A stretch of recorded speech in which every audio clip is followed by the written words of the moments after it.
What can I say about The Office that hasn't already been said? It's one of the funniest, most quotable, and most beloved shows of all time. The cast played off of each other beautifully, the writing was sharp, and it had characters and themes that were very relatable. The Office was also well known for creating scenarios that were incredibly uncomfortable and cringeworthy. But that's a big part of what made The Office stand out. It had a unique sense of humor that could make you laugh and give you secondhand embarrassment. Steve Carell's Michael Scott is a character that's one of a kind. He's a lovable a-hole who is deluded, socially inept, and easily distracted like a child. He's also by far the funniest character on the show and proves to have a heart of gold underneath all the bombastic theatrics. He loves his employees and would do absolutely anything for them. He was the heart and soul of The Office, and seasons 8 and 9 just weren't the same without him. When Steve Carell left, The Office went from being a legendary show to just a good show. It was still watchable and funny, but the writers started making choices that felt rash and forced rather than clever and natural like it used to. The Office had a magic that couldn't be recaptured in the final 2 seasons, and I think it would be even harder to recapture it in a reboot. Yeah, now that the writer's strike is coming to an end, reports of an Office reboot flooded the news this past week. This was thanks to a statement from writers Matthew Bellany and Jonathan Handel, who pointed out that the original showrunner Greg Daniels is set to do a reboot of The Office. This isn't the first time this idea was brought up. In February 2022, Daniels himself said this: "I can't tell whether fans would want more of it, and when I say more of it, I don't think it would be the same characters. I think it would just be sort of like an extension of the universe, you know what I mean? Like the way The Mandalorian is an extension of Star Wars. But I don't know if that would be something people would want or not. It's hard to tell." He would go on to say why he thinks an Office reboot could work, citing another hit NBC show, Parks and Recreation. Everyone was like, it's not as good as The Office Season 1. And then you eventually keep plugging away, and eventually people are like, oh, I love this. It's its own thing.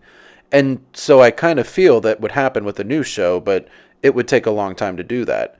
And it's like, do you want to wade through all the negativity in the beginning to get to the good part at the end? I don't know. And Daniels makes a good point here. Tonally, Parks and Rec was very similar to The Office in Season 1. It had average people in grounded situations doing quirky but relatively normal things. It wasn't until Parks and Rec embraced its weird and cartoonish side that it really started to work. As the characters and scenarios became more over the top, the show's enjoyability really seemed to skyrocket. But here's the problem. The Office and Parks and Rec take place in completely different worlds. Any Office reboot, according to Greg Daniels, would be an extension of the original show, and therefore would need to follow the rules, continuity, and tone of that world. This would make it hard for viewers to separate the reboot from the original show, no matter how hard they try to make it into its own thing.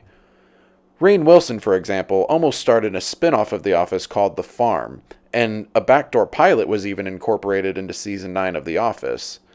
The episode wasn't well received, however, with the weirder nature of the characters and story contrasting the relatively grounded world of Dunder Mifflin. While weirder worked better for Parks and Rec, that doesn't seem to be the case for the world of The Office. What about the original cast members? Well, based on previous comments from Steve Carell and Rainn Wilson, it seems highly unlikely that they would play a role in the reboot, outside of a potential cameo. Jim and Pam's characters moved away from Scranton, and the majority of the other characters either moved away, retired, or even got arrested. My guess is that a reboot would cover an entirely new generation of Dunder Mifflin workers, with a brand new manager and staff. Star Trek The Next Generation executed this concept brilliantly, so it's possible that The Office could do something like that too. But for every amazing spin-off or reboot like Next Generation, Better Call Saul, or Cobra Kai, there are dozens of other failed ones. The Office being a hit show doesn't guarantee that the reboot also will be. Having Greg Daniels on board for an Office reboot is a good start, but not everything he touches is gold. He recently teamed up with Steve Carell for the Netflix series Space Force, and... No, don't like that. But I haven't yet brought up one of the biggest reasons why a reboot to The Office wouldn't work. The jokes would have to be toned down for today's audiences. The sharp, risky humor that defined The Office back in the day would most likely have to be absent in a new show. But don't take my word for it. Mindy Kaling, one of the show's stars and main writers, had this to say. The writers who I'm still in touch with now, we always talk about how so much of that show we probably couldn't make now. Tastes have changed, and honestly what offends people has changed so much now. I think that actually is one of the reasons the show is popular, because people feel like there's something kind of fearless about it, or taboo, that it talks about on the show. Steve Carrell said this in a Variety interview. The climate's different. I mean, the whole idea of that character, Michael Scott, so much of it was predicated on inappropriate behavior.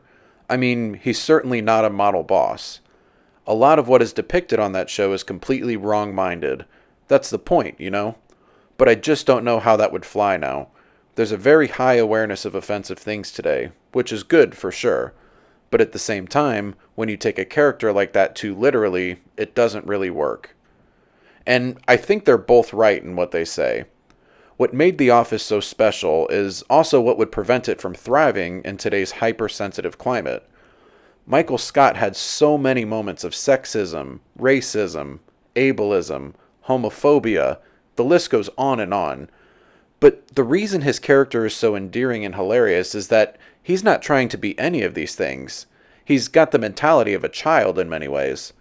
He's so blissfully ignorant and deluded that he's completely unaware of the severity of his actions and words.